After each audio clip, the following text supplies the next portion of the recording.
Holocene has ended. What we do now and in the next few years will profoundly affect the next few thousand years. The only conditions modern humans have ever known so far are changing, and changing fast.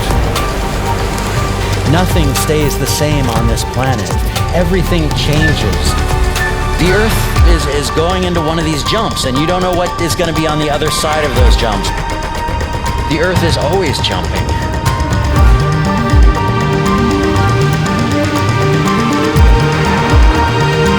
Things move on this planet.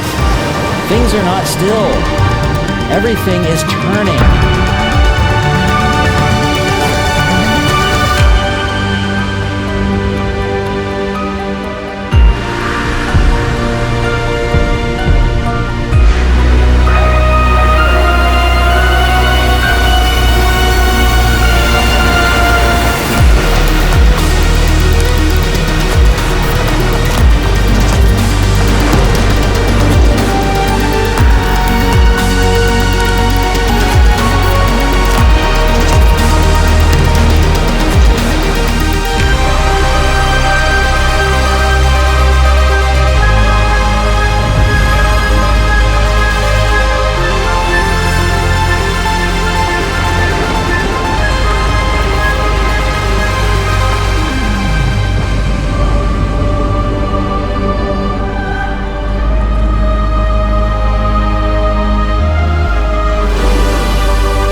As it begins to run out of fuel, the sun won't simply fade away to nothing. Its core will collapse, and the extra heat this generates will cause its outer layers to expand.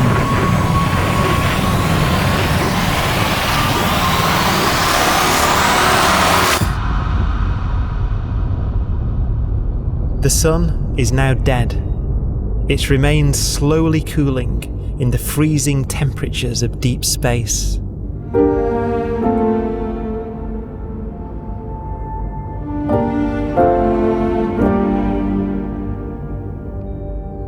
The fate of the sun is the same as for all stars. One day, they must all eventually die, and the cosmos will be plunged into eternal night. All stars eventually will run out of fuel. The temperature of the universe drops. The stars, one by one, in the night sky, will turn off. And there'll be no more new stars created. And so that the universe will end not with a bang, but with a whimper. And not in fire, but in ice.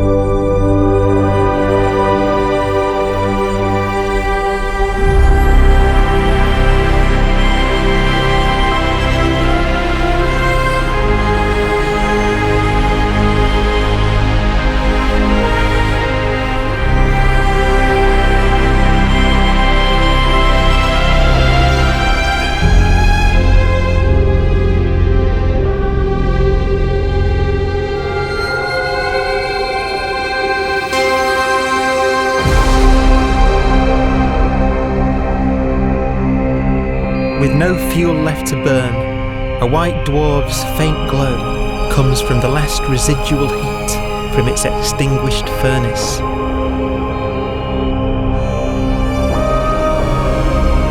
Looking at it from where the Earth is now, it would only generate the same amount of light as the full moon on a clear night.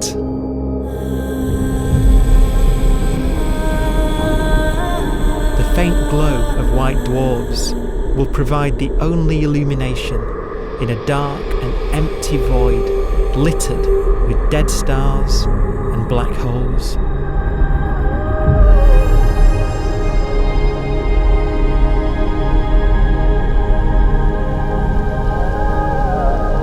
In some ways, it's kind of a ghost universe. It's the corpses, the zombie stars, that will take us into the future.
A black dwarf will be the final fate of those last stars.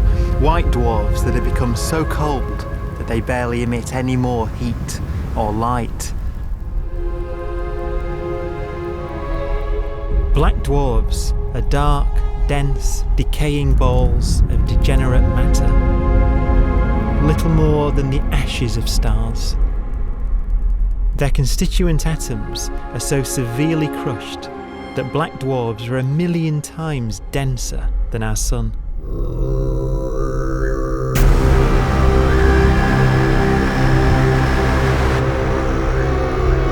Stars take so long to reach this point, we believe there are currently no black dwarfs in the universe.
We have a pace of life that's based on really the energy available to us now. You could imagine living conscious systems which have a very different pace and therefore can extend out at least a lot farther than you'd imagine otherwise.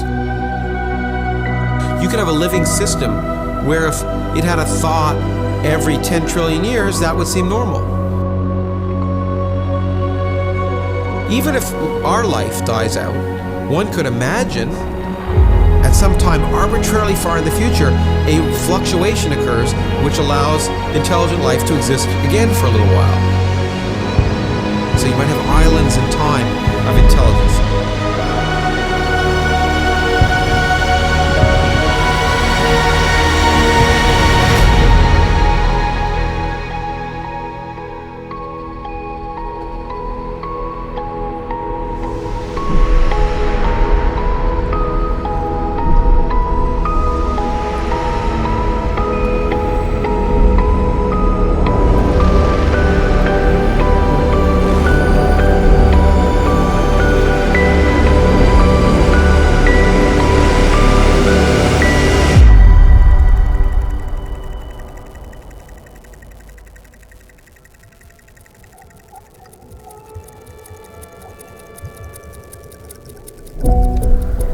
Proton, one of the fundamental building blocks of atomic matter, of what makes us up, can just spontaneously fall apart. Any material that evades the pull of a black hole eventually dies away as its protons disintegrate.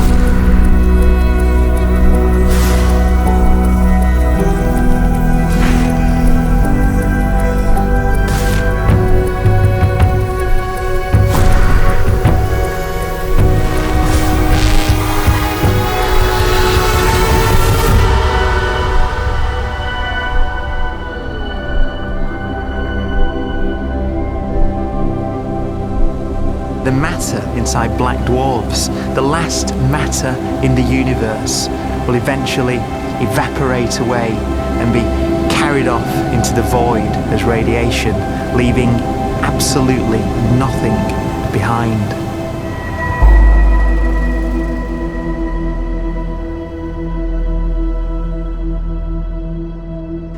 With the black dwarfs gone, there won't be a single atom of matter left.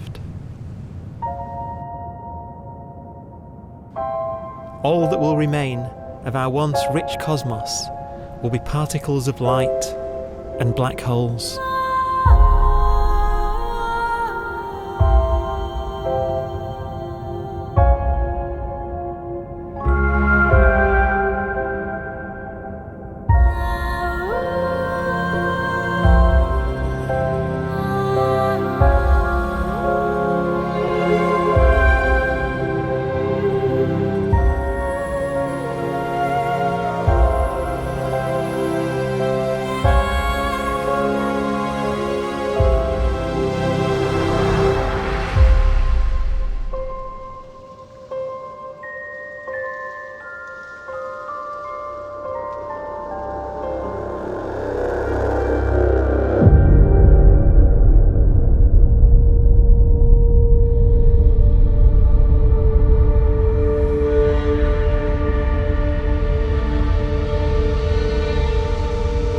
The arrow of time creates a bright window in the universe's adolescence, during which life is possible.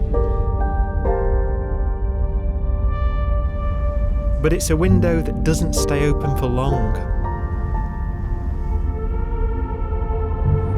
As a fraction of the lifespan of the universe, as measured from its beginning to the evaporation of the last black hole, life, as we know it, is only possible for 1,000th of a billion billion billionth billion billion billionth billion billion billionth of a percent.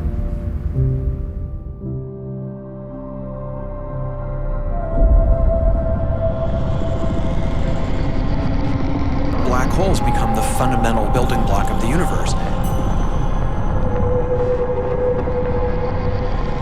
A galaxy will basically be a supermassive black hole in a center with smaller black holes orbiting it.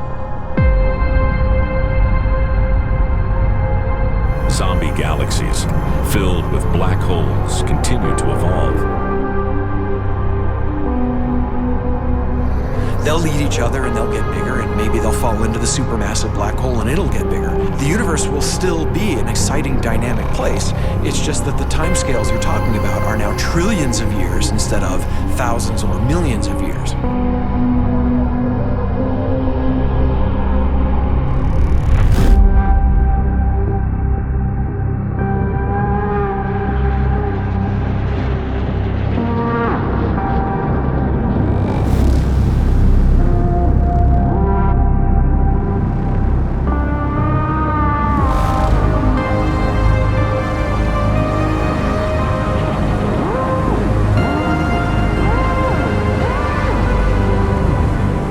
Black holes can bang on space-time like mallets on a drum.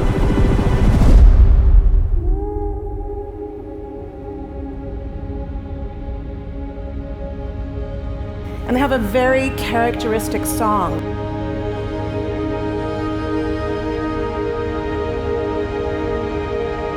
Imagine two black holes that have lived a long life together. At the end of their lives, they're going around each other, crossing thousands of kilometers in a fraction of a second. As they do so, they leave behind in their wake a ringing of space, an actual wave on space-time.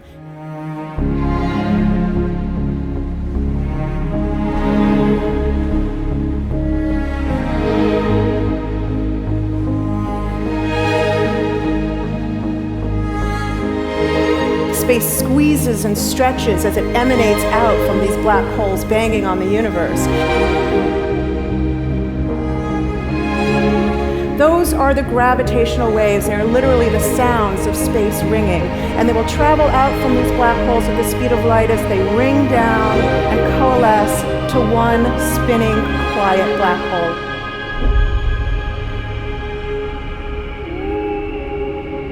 If you were standing near enough, your ear would resonate with the squeezing and stretching of space. You would literally hear the sound.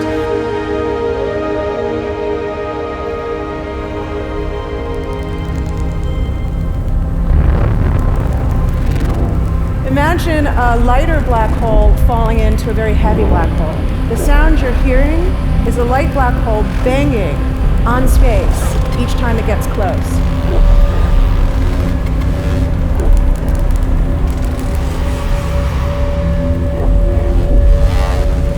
As it falls in, it gets faster and it gets louder.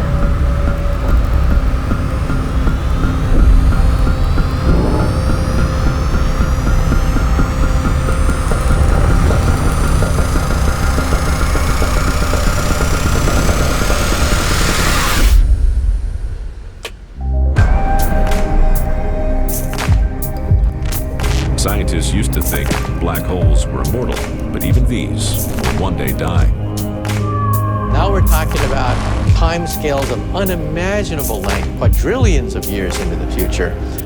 On that timescale, even the black holes begin to evaporate.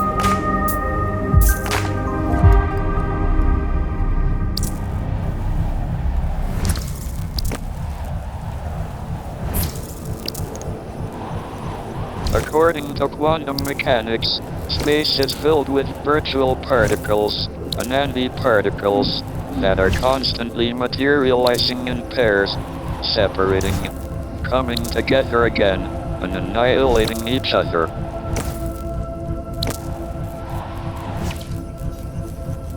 In the presence of a black hole, one member of a pair of virtual particles may fall into the hole, leaving the other member without a partner with which to annihilate.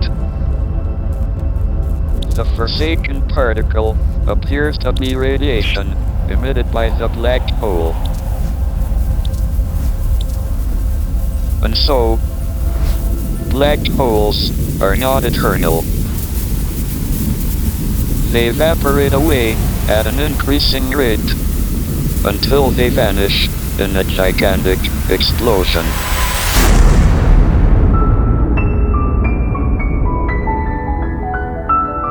Quantum mechanics has allowed particles and radiation to escape from the ultimate prison, a black hole.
Philosophers and poets have asked the question, will the world end in fire or ice? We can now give an answer. The latest evidence shows that the universe is not slowing down, but it's speeding up out of control. And the universe, we think, will die in ice. Trillions upon trillions of years from now. Empty space itself has energy. In every little cubic centimeter of space, whether or not there's stuff whether or not there's particles, matter, radiation, or whatever, there is still energy even in the space itself. And this energy, according to Einstein, exerts a push on the universe. What is the weird stuff that's accelerating the universe? We call it dark energy. And this stuff is the dominant stuff of the universe. Almost 3/4 of the matter-energy content of the universe is this dark energy. And we don't know what it is. Dark energy, unlike matter or radiation, does not dilute away as the universe expands. This has crucial implications for what the universe is going to do in the future. So what will be the future of the universe? Well, if the dark energy remains dominant and repulsive, the universe will expand forever.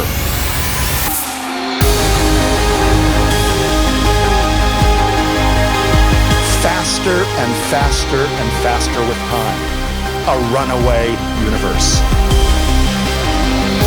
70% of the energy of the universe resides in empty space, and we don't understand why. But we do know what will happen. If that energy continues to be there, the universe will become cold and dark and empty. That's the future as it might be. We don't know because we don't yet understand the nature of dark energy. Until we do, we won't know the future. We won't even understand our own origins, and that's why we want to know and study this subject.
Forecast does seem to be for an ever colder, ever emptier universe.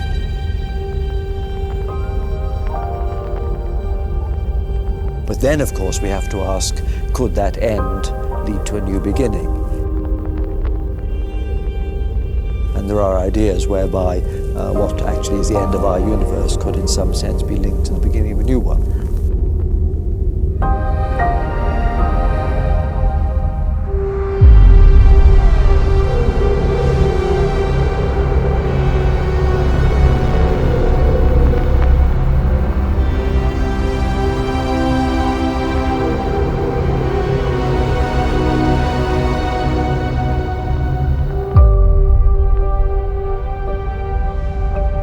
We've worked out the mathematics, the equations. They seem to say that if you have an atom smasher that can concentrate tremendous amounts of energy at a single point, you can perhaps open up a gateway, a baby universe.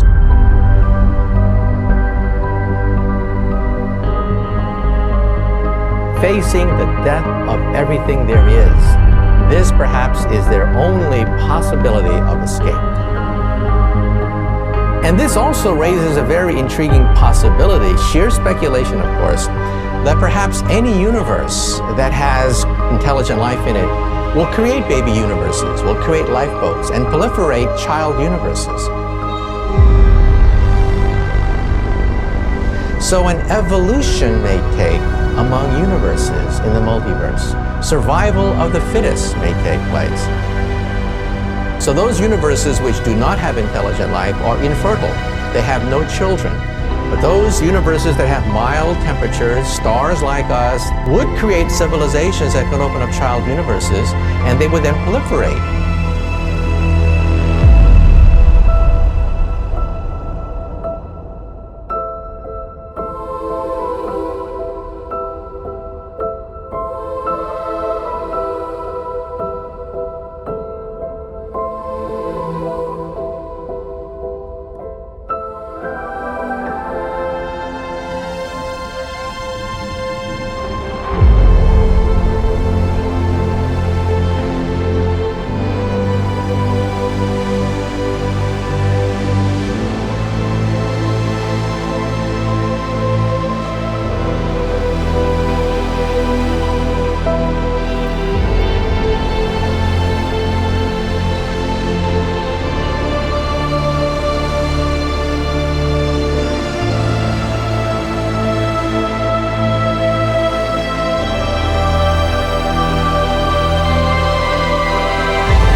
After an unimaginable length of time, even the black holes will have evaporated, and the universe will be nothing but a sea of photons gradually tending towards the same temperature as the expansion of the universe cools them towards absolute zero.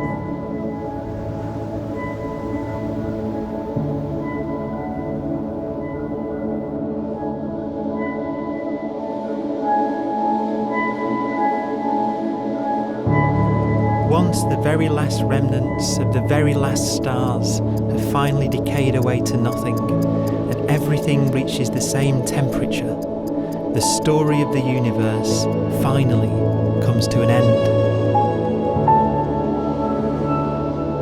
For the first time in its life, the universe will be permanent and unchanging. Entropy finally stops increasing because the cosmos cannot get any more disordered. Nothing happens, and it keeps not happening forever.